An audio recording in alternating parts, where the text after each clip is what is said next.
With Doug Pryor, head coach of the Chillicothe Cavaliers, getting ready for our Intermedia game of the week. Chillicothe hosting undefeated Waverly this Friday night. And Coach, when Waverly comes to town, you know the ball's going to be flying all over the place. They average a little over 300 yards per passing, 42 points per ball game. And this has probably been driving your defensive coaches nuts this week, hasn't it? Yeah, certainly. Our defensive coordinator, BJ Adams, he's done a great job, preparing, going into the weekend once we received the film, and then just getting the guys ready this week.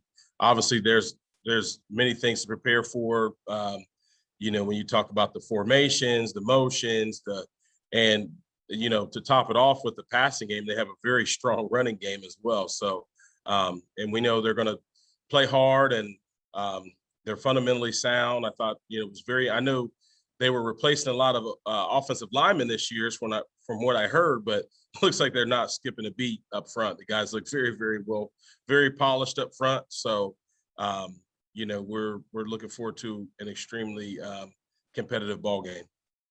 Replacing the offensive line, you had just one returning starter from last year, and with Brandon Mankin, and this has been, I'm going to guess, a little bit of learning phase for you the first few weeks, trying to get this group to gel together. Yeah, absolutely. We had, Brandon Mankin, and we also had Keyshawn Shepard as well return. And then Carter Boltonhouse played some offensive line last year. Sometimes he spared Ray Byers when he was injured. But, so basically I was telling people it's kind of like 2.5. And then, as you said, when you still have to, regardless if you're replacing one, if you're replacing 2 or 3, like you said, you've got to make that group very cohesive and to get things rolling. And I think, last game, we really showed, what our identity was up front. Guys played very, very physical. We moved Carson Francis from tight end to guard. We also put in Jacob Lee Master at left tackle. He's played the last few weeks, most of the Tays Valley game, really. When Carter Boltonhouse went down. So, it's forced us to create a lot of depth. And, Trevor Banks has really stepped up at the center position last couple of years. He's primarily played nose guard. Well, now he's going both ways, nose guard and center. And, he really doesn't skip a beat, to be honest with you. I mean, he plays hard from, first down to the last, and he's had a great start to his season. I know this week the kids are playing with heavy hearts, and not just the kids, but the coaching staff also, having lost Jeremy Lee passing here recently. No team wants to go through this, and no head coach wants to go through this, but it is indeed part of life, isn't it? Absolutely. You just, you're in this situation, you're forcing, 16, 17, 18-year-old kids to really grow up fast. And it was obviously devastating on Monday, just before about noon when I received the call. I just want to give a special condolences and prayers towards the Lee family. And I tell you what, I've been privileged to coach McKellen his senior year, McKellen Lee, and then obviously we have Maxwell Lee in the program right now as a junior. And, 2 very tough young men. McKellen battled through a knee injury his senior year, ended up rehabbing himself and getting ready to play in the last 2 ball games. And then, Max has just really been just an embodiment of mental strength this week and perseverance. And he, just has really impressed me. Obviously, we've been, smothering really the both of them. And, and especially, Max, because he's, in school here. And so it's just, something unfortunate that, nobody wants to ever see. When you have nobody wants to see death at all, but when you have an untimely situation like this to where, someone young, and Jeremy Lee was someone who coached some successful future Cavs teams, many successful future Cavs teams, and a lot of the current sophomores and juniors played for Jeremy. and had a lot of success. They spoke very highly of him. I mean, we were just ironically, there was during the summertime when we were having our camp, they're talking about Trevor Banks was talking about how, Coach Lee would have them jog from the practice field to his house to watch film, for conditioning. So they're getting the conditioning piece in, and then they're getting the film session in. And they said he conditioned us like crazy, and that's what helped us have a lot of success at the younger levels. And it's, it's transferred up. It's no surprise that those young men that played in that program are some of the hardest workers that we have. Certainly a loss for all of Cavalier Nation. So that will certainly be taken into this weekend's game, because that he would want you to keep playing that game. Oh, absolutely. Yeah. You're exactly right. As far as trying to make things as normal as you possibly can, let's tell people a little bit more about some of the kids we'll be seeing on Friday night. I know you've had to go through, gosh, how many quarterbacks last year? Your first year, you had, I think, 5 quarterbacks on the same year. So you settle in with Mason Dowdy to start this season, and how's it been going at the quarterback position for you?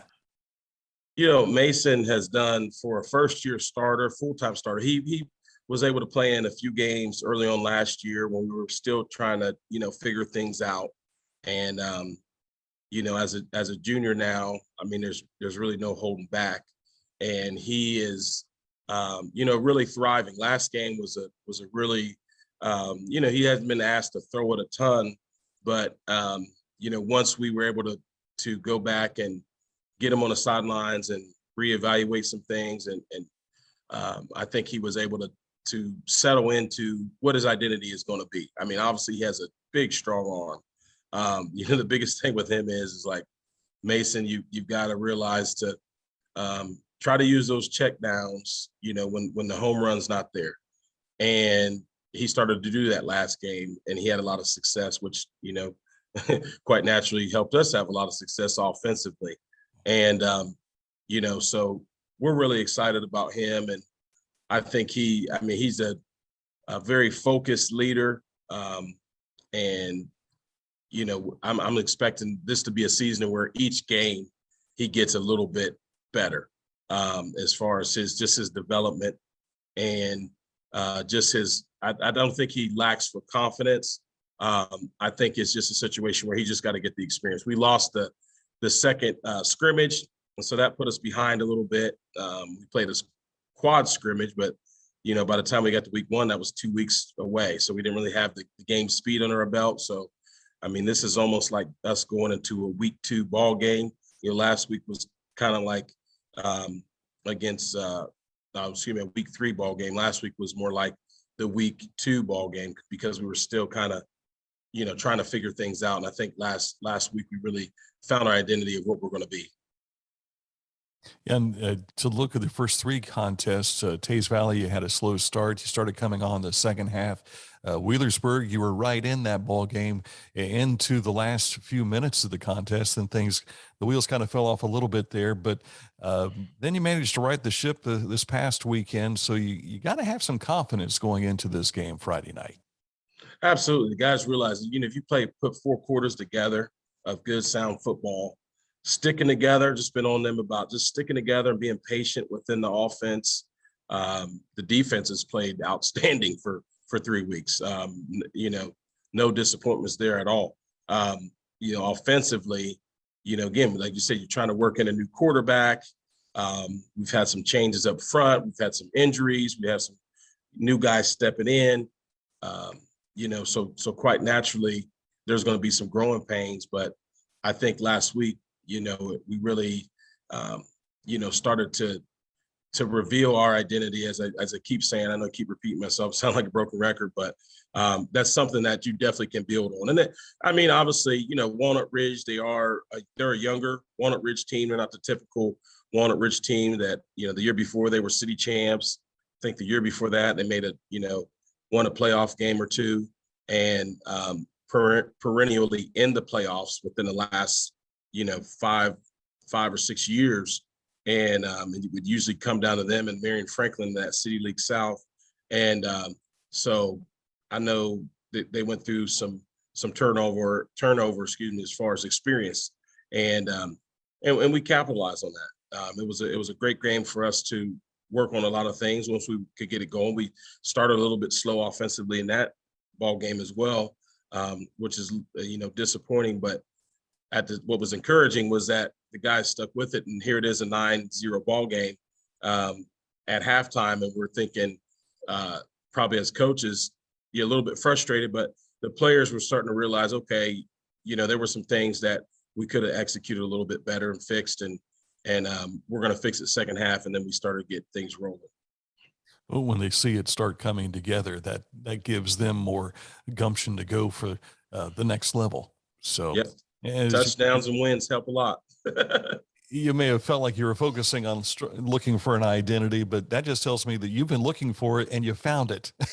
Right, exactly. It's always in the back of your mind, is and especially if you struggle, right? You start 0-2, it's kind of like, okay, coaches, players, let's come back to the drawing board here and basically let's figure this thing out as far as what are we going to be? What's our bread and butter? And again, I really think we found it. So now the two programs haven't met on the field for 60 plus years. So good to see it getting back together again. And we're looking forward to it. Good luck to you Friday night. Thank you so much. It's definitely going to be a fun ball game to be a part of and, coach in. And I know the kids are really, really super. They're really jacked up about it. They've been ever since we found out back around February or so that we were going to have this game.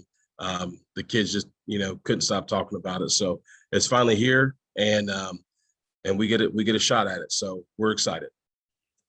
Doug Pryor, head coach of the Chillicothe Cavaliers.